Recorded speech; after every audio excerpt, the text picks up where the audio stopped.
Bonjour, je suis Louis Dumoulin, le Chief Content Officer de Cosa Vostra, et je me suis assigné la tâche pas simple d'essayer de vous expliquer aujourd'hui ce qu'est une bonne stratégie de contenu sur le digital quand on est une marque. Euh, la question, qu'on peut se poser en préambule, c'est savoir de quoi on parle quand on parle de stratégie de marque sur le digital. Euh, En fait, on parle de tous ces éléments de discours que vous allez déployer en tant que marque sur vos chaînes ou sur des espaces tiers. Euh, et ça peut concerner votre site internet, vos applications, vos réseaux sociaux, vos podcasts, vos newsletters, mais aussi vos notifications push. Et au-delà de vos espaces, ce que vous allez pouvoir faire en termes d'influence, en termes de présence sur des sites tiers, des sites médias, et en termes de stratégie d'acquisition sur à la fois les moteurs de recherche et les réseaux sociaux. Donc c'est extrêmement vaste et la question, au-delà de ce périmètre très large, c'est de savoir pourquoi faire cet effort du contenu au-delà de la publicité. Pourquoi ne pas se contenter finalement de décliner ces visuels clés et pourquoi faire l'effort de se raconter au-delà d'une communication centrée sur ces produits en investissant des espaces qui vous donnent la possibilité euh, d'aller au-delà d'une communication mass market dans une forme standardisée et assez courte. Et donc, du coup, la réponse est déjà un peu dans la question. Et la réponse, elle est de deux ordres, à mon sens. À savoir que vous allez avoir des raisons objectives pour lesquelles une stratégie de contenu a un intérêt. Ces raisons objectives, elles tiennent en ce que cette stratégie de contenu, elle a un potentiel social et commercial très fort. Elle est mesurable. Euh, attendez, est-ce qu'on peut juste, merde, Julie? Ah, Oui. oui, est-ce qu'on peut juste repenser que j'ai perdu mes notes? Donc j'étais un peu sans filet. Désolé. Alors, je peux vous proposer de reprendre depuis le début, Ouais, pas de souci. parce qu'on a commencé il y a que 2 minutes. Pas de problème, je vais reprendre depuis le début sans problème. Donc, revenez à votre première slide. Je suis désolé, mais je vais juste me ressortir mes notes. Euh...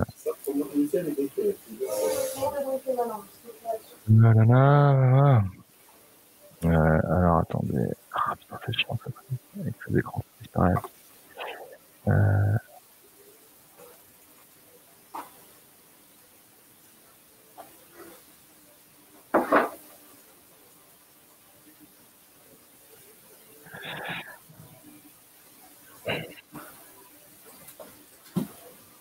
Ok, c'est bon.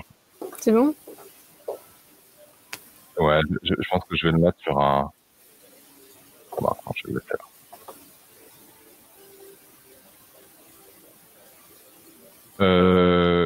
Attendez, où est-ce que je vais mettre ça? Je vais mettre là.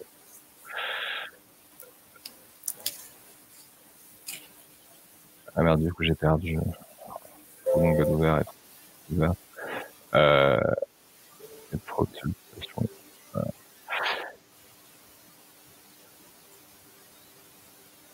Attendez, on y est presque. Si vous pouvez utiliser peut-être votre clavier pour passer les slides, ça, je sais pas si vous pouvez. Ça évitera juste d'avoir Oui. le truc, la barre noire. Ah, parce que là, vous avez une barre noire. Ah bah oui, d'accord. Ouais. Et si je les passe comme ça, ouais, c'est bon, ok. Ouais, ça fonctionne. C'est bon, je suis prêt. Je recommence depuis le début? Alors, vous recommencez depuis le début. Donc, je vais vous mettre en plein écran. Je vais remettre votre synthé, etc. Donc moi, je me retire de l'écran. Vous attendez à peu près 5 secondes. D'accord. Et vous pouvez commencer. D'accord, ok, super.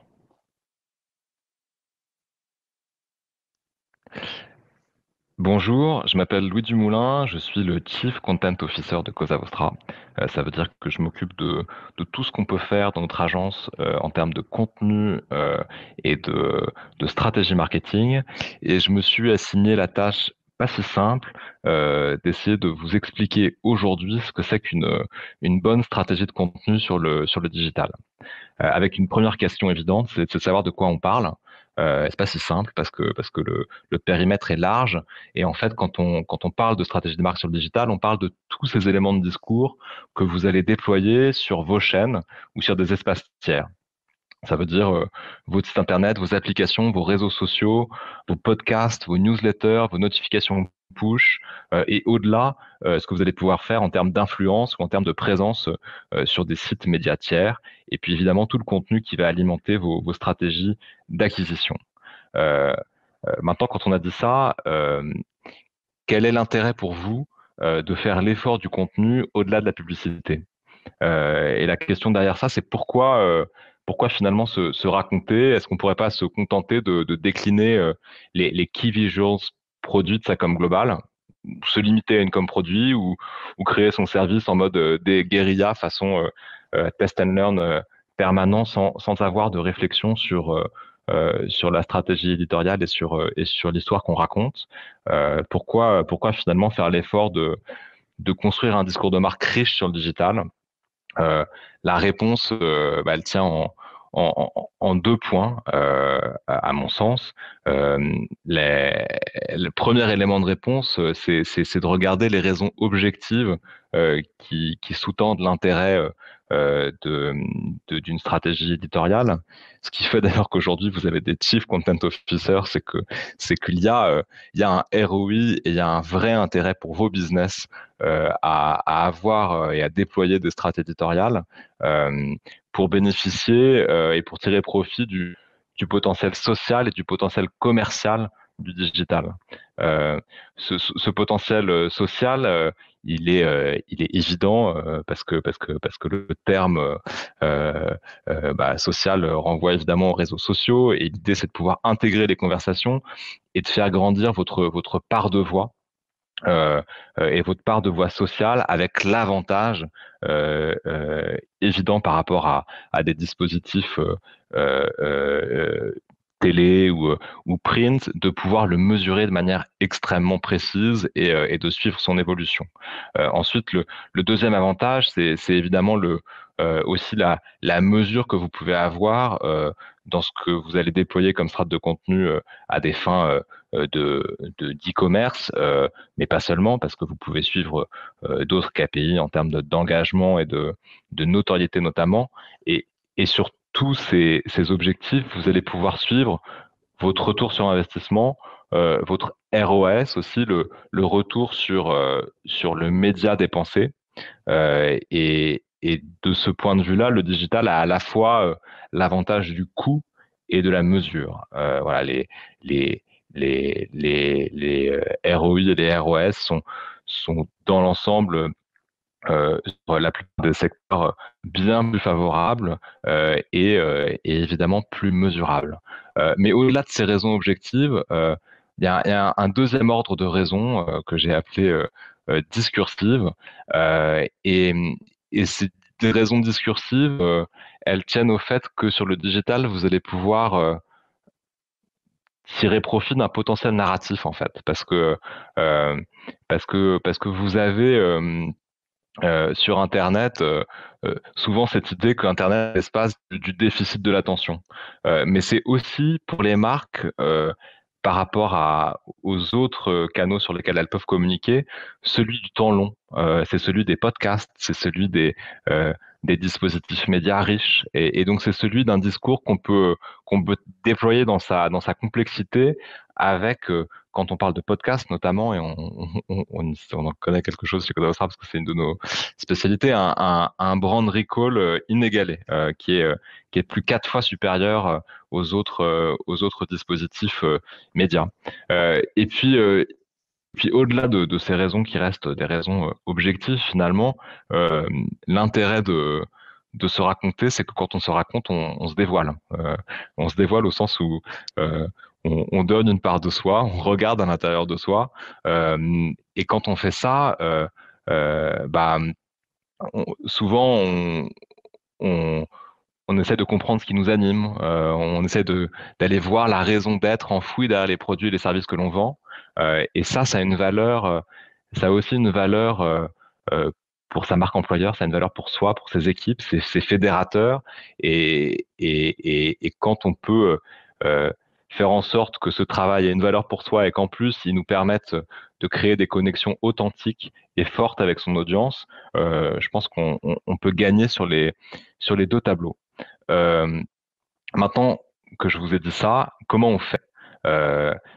Chez Cosa Vostra, on a une conviction, c'est qu'on fait avec des humains pour des humains, parce qu'on pense pas que l'Internet soit un être rationnel dont le parcours soit une balade sans incident dans un tunnel de conversion. Pour nous, le user digital, c'est aussi autant un mythe que l'Homo economicus, et qu'en fait, je parle de tunnel de conversion, mais nous, on préfère parler de Messi middle. Et en fait, nous, on se débat dans ce Messi middle. Voilà, on se balade d'un compte à l'autre.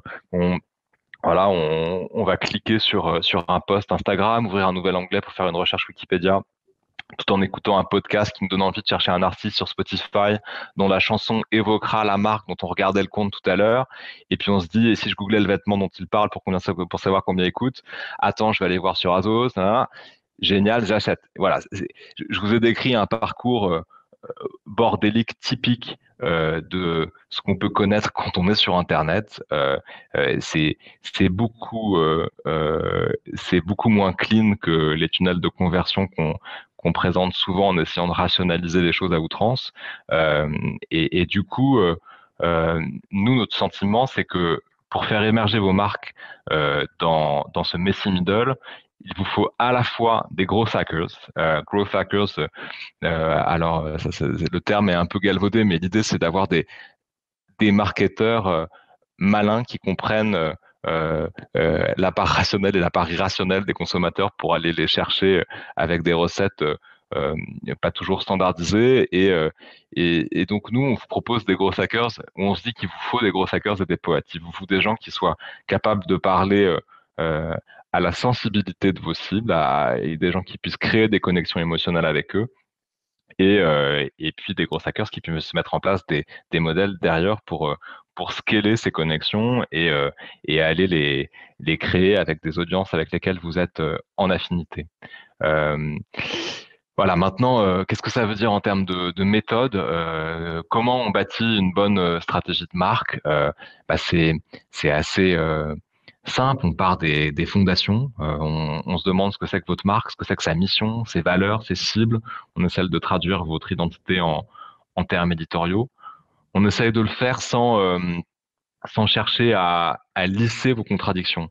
Ce que je veux dire par là, euh, c'est qu'on a souvent tendance, quand on réfléchit à sa mission, quand on essaie de réfléchir à ce qu'on veut raconter en tant que marque, à, à aseptiser, à lisser, à faire des compromis entre ce que projettent les uns et les autres parmi les parties prenantes d'un projet. Nous, on pense que les marques les plus intéressantes, c'est celles qui assument leurs contradictions. Voilà, il y a je regardais avant de faire cette conférence une étude sur l'audience de Tesla, la marque automobile, en lisant le témoignage d'un utilisateur, d'un conducteur de Tesla qui disait Tesla lets you drive like a saint but looks like a sinner. Euh, donc voilà, ils sont écolos mais bad boy. Et je pense qu'ils faisaient référence à leur nouveau SUV. Et ça, c'est des contradictions qui sont fertiles en fait. Et les tensions que vous pouvez avoir entre différents pôles de votre identité en tant que marque, elles font aussi votre personnalité et ces personnalités, elles sont plus riches et plus sympathiques quand elles sont complexes. Voilà. Et donc derrière nous, l'idée c'est quand on a défini, quand on est parti d'autres plateformes de marque, on a traduit cette plateforme de marque en guideline éditoriale, en guideline visuelle, avec un territoire éditorial clair. On descend encore d'un échelon, on définit des piliers de contenu auxquels on associe des KPI, parce que même si on est dans un messy middle, on sait que certains de nos contenus vont avoir plus vocation à aller faire du reach auprès de nouvelles audiences et que d'autres sont plus là pour fidéliser des publics conquis. Et enfin, ce qu'on fait, c'est qu'on conçoit une stratégie d'acquisition qui va nous permettre de nourrir cette stratégie éditoriale et d'emporter l'adhésion de vos cibles pour que ce soit porteur pour vous. Voilà, maintenant je vais vous donner des exemples et j'en ai 3 des exemples tirés évidemment de clients avec lesquels on a pu travailler. Le premier, c'est un petit horloger suisse qui s'appelle Moser, qui a plus de 160 ans et dont le challenge, comme beaucoup de petits horlogers suisses de luxe, c'est d'exister entre 2 mastodontes du luxe que sont Richemont et LVMH. Pour ça, ils ont l'avantage d'un nouvel ADN entrepreneurial qui leur a été insufflé par la famille qui a reprise la marque et qu'on a accompagné depuis le début avec la volonté de se différencier dans un univers très aseptisé avec des clichés que vous connaissez de transmission, d'ambassadeurs sportifs, d'aventure, voilà. Et nous, on a suivi Moser dans la volonté de se différencier par l'ironie, par l'humour, par une forme d'esprit rebelle. Tout au long des 4 années de notre collaboration depuis qu'on a commencé à travailler avec eux en 2017. Le résultat et nos réalisations, c'est un site de contenu qui s'appelle Pioneer Chronicles qui incarne cet esprit dont je parlais avec plus de 15 000 abonnés et un taux d'ouverture au-delà de 35%, qui est un vrai levier de fidélisation et de conversion pour la marque. C'est un site e-commerce lancé en moins de 3 semaines pendant le Covid pour vendre des montres dont le premier prix est à 10 000 francs suisses. Donc on est dans une catégorie de luxe supérieure. Et pourtant, c'est un e-commerce qui a marché parce qu'en fait, ce qu'on a senti avec Moser et avec d'autres clients aussi, c'était que plus que jamais pendant le Covid, les réseaux sociaux devenaient notre première interaction avec des clients et que du coup, il fallait une relation commerciale forte et humaine et c'est ce qu'on permettait à travers cet e-commerce puisqu'on les mettait en relation. Les leads qui pouvaient laisser leur adresse sur ce site avec des horlogers de Moser qui pouvaient leur expliquer les mécaniques et qui n'étaient pas dans un call center aussi haut de gamme soit-il, comme ça pouvait être le cas chez leurs concurrents. Et par ailleurs, on a fait beaucoup de contenu un peu disruptif pour Moser, des films, voilà, notamment sur un sujet très austère qui est la RSE, avec une Moser Nature Watch qui était une montre végétale.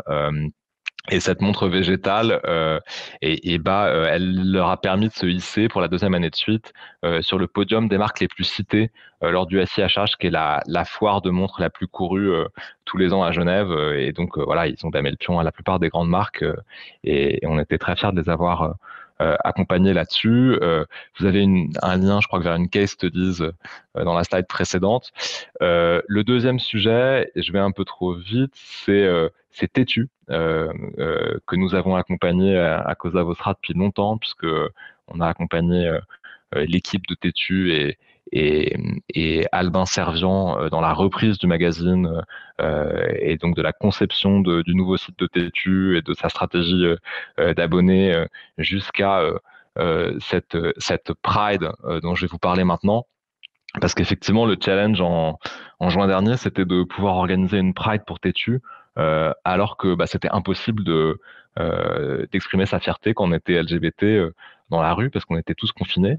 Et l'apparat qu'on a trouvé avec Tétu, c'est d'organiser Fier et Tétu, qui était le plus grand événement LGBTQ+, jamais organisé sur Twitch. Donc avec une programmation de 14 scènes différentes qui ont demandé beaucoup de production chez nous d'éléments graphiques, de production éditoriale pour penser l'événement sur 14 heures de live en continu.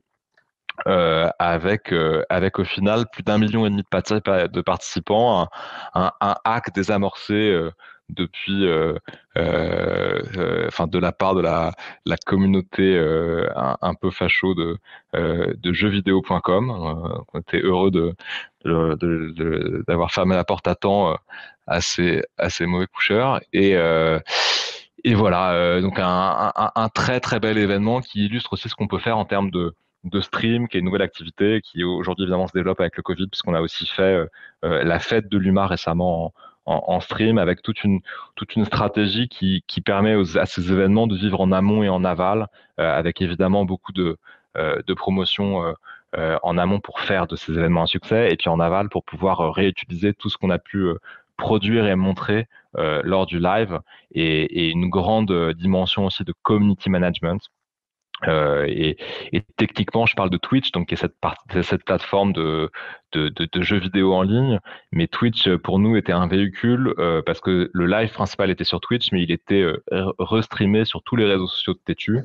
Et donc, ça nous a permis de faire du live sur Facebook, YouTube, Instagram, en plus de Twitch, avec un reach très important. Et je pense qu'on est à peu près les seuls à avoir cette expertise-là aujourd'hui, en tout cas à Paris. Donc voilà, on a été heureux de cette expérience-là.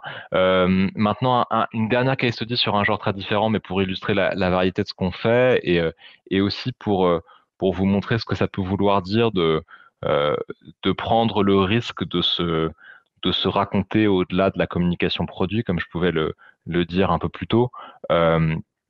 Ça fait maintenant 4 ans qu'on accompagne les domaines barons de Rothschild, qui sont cette holding familiale de la famille Rothschild, et qui, au fil du temps, a agrégé plusieurs domaines viticoles, Château Lafite étant leur porte-étendard, mais aujourd'hui, ils sont aussi présents en Chine, en Amérique du Sud, et de l'extérieur et de loin. Alors au grand public, ce nom ne dit rien, et aux professionnels du vin, c'est une holding qui n'a pas vraiment d'âme. Donc nous, on avait un challenge important qui était de lui donner une âme à cette holding. Si elle en avait une, et on a fait le travail pour essayer de la trouver. Il me semble on l'a trouvée.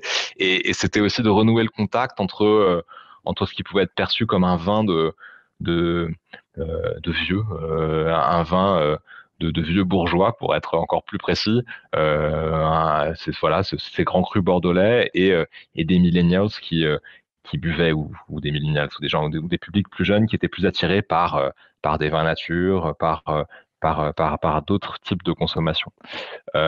Comment on l'a fait? Notre véhicule principal là-dessus, ça a été un compte Instagram qui s'appelle The Domains, et qu'on a pensé comme un média avec 6 comptes vitrines associés pour chaque estate, afin de retranscrire l'esprit commun qui anime le groupe, et qui est vraiment un esprit familial, avec des générations de vignerons qui sont passés dans ces vignes, et très éloigné de cet esprit du coup de holding un peu désincarné, qui était la perception initiale de la marque. Et ce compte qu'on a créé, c'est un peu la face nord quand on s'attaque à un sujet comme ça, parce que The Domain, ça correspond pas à un nom de marque, ça correspond pas à un de leurs vins. Et pourtant, aujourd'hui, c'est le compte de vin bordelais à la croissance la plus rapide sur Instagram. En 2020, on a gagné près de 1000 followers par mois sur The Domain, ce qui est beaucoup. Voilà. Et ce qu'on fait par ailleurs, c'est qu'on anime ces comptes vitrines dont je parlais quand même au fil des événements de chaque domaine, et de la vie de la vigne. Et surtout, on produit du contenu pour alimenter les roadshows de la direction commerciale de DBR, des contenus qui vont nourrir notre production pour les réseaux sociaux, et qui nous permettent en plus voilà, d'alimenter ces roadshows, parce que tout se fait encore beaucoup en B2B dans le vin, et ça a eu un impact très important sur l'augmentation des ventes des vins sud-américains à l'international du groupe, depuis qu'on s'est attelé à ça, parce que évidemment on est allé dans le même sens qu'avec The Domains, en essayant de cibler davantage les jeunes consommateurs dont je parlais. Voilà, donc trois exemples dans des genres différents. Moser, pour qui on fait vraiment office d'agence globale avec la maîtrise de tous leurs canaux, réseaux sociaux, avec un site de contenu, un site e-commerce. Les domaines Brand Rothschild avec une activité qui se concentre essentiellement sur les réseaux sociaux, avec un impact très fort en termes de renouvellement d'image, et Tétu dont je parlais, pour qui on est à la fois une agence de dev et de design et de stratégie d'innovation, parce qu'on leur a permis de refaire leur site en les faisant bénéficier d'un financement sur un projet de veille par le fonds Google dédié aux médias créé à l'échelle européenne. Ça, c'était en 2018, mais Tétu, pour qui on fait tout. On fait du site et on fait évidemment du contenu et du stream avec cette Pride dont je vous parlais. Voilà, merci beaucoup. N'hésitez pas bien sûr à me contacter et je serai très heureux de faire votre connaissance et de prendre connaissance de votre problématique. Merci.